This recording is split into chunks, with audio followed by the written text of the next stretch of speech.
Hi, this is MTB214. I'm going to be reviewing this book I just finished last night. It's about the Wright Brothers by David McCullough. I think that's how it's pronounced. It was a very interesting book. You probably know about the story about them, the brothers coming to invent the airplane.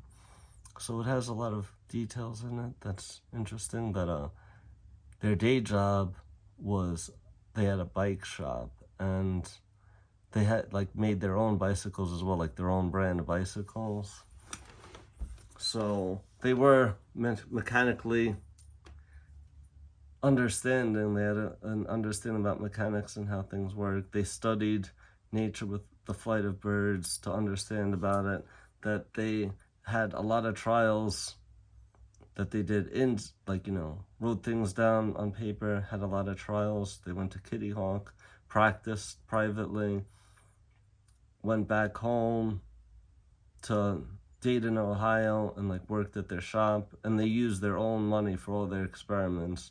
There are other people that got government funding, a lot more money, but were unsuccessful. They used their own money from their business, profits, to use to make it was first like a glider first, no engine. So they had over several years experiments for a few months with that, and then they have help from Charlie Taylor was who helped them, who's a mechanic who helped them with the engine. And then they kept working for a few months, then go back home, and then finally they had their first public experiments were in France, because the US government wasn't interested, and they had got so much fame. The French didn't believe them at first, but then saw for themselves them flying around with the airplane, and it was really inspired them. They became very famous and made a lot of money, thousands of dollars in contests. And they had awards and banquets in their honor, and the French had bought airplanes for thousands of dollars. And then they also had in America, finally then the American government wanted to have a part in their planes, and they did demonstrations in Washington, D.C. to show what the planes are capable of. They'd fly and do tricks go in figure eights, be in the air for 10 minutes, an hour, and increasing in time and in height as well to over 100 feet high with their airplanes. So they had one a year. They had one, tested, used that, then another year, another one, advancing as the time went on. And I can't remember what year it was, but one of the brothers, Orville, he got into a bad accident, and he had a passenger with him. The passenger died from the accident, and he was crippled for months. I don't remember how long it was exactly, but he was bedridden, and then he was in a wheelchair, then a walker, and then in a cane. So over a long period of time, he was able to recuperate. And their sister, Catherine, was a big aid to them, that she went to Washington, D.C., where that accident was, and was quit her job teaching to be at his side to help him. And then sometime later, it was probably months later, went back to their home in Dayton, Ohio, and things progressed, and they had success with it. They also had flew in New York as well, going around the Statue of Liberty was one thing that was photographed and was very well-liked photo that was in newspapers and magazines, etc. So it's a very interesting story.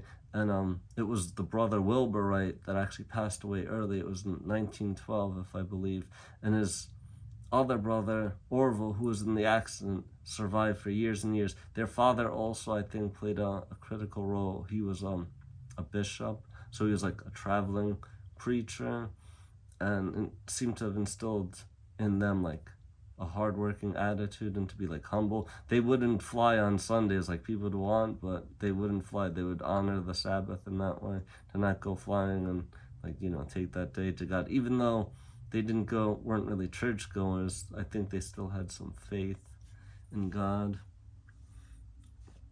And so Orville was the first one. Oh, no, it was Wilbur. I meant Wilbur was the one that passed away first. And Orville was in the accident. He lived longer. Their father died, and then some years later, and then their sister died some years later. And she played an integral role too, like, being by their side, helping them. They had troubles when flight became more like a common thing, that other companies were springing up about it. And there were multiple lawsuits which they didn't like, and they actually like sold their company and then just had a company of like doing a research about flight and aviation. So I don't think they liked the business aspects of it. They liked the work of it, the using their mind, and they stayed humble. They met like kings and presidents and other leaders, like Alexander Graham Bell, for one, and they stayed humble through it.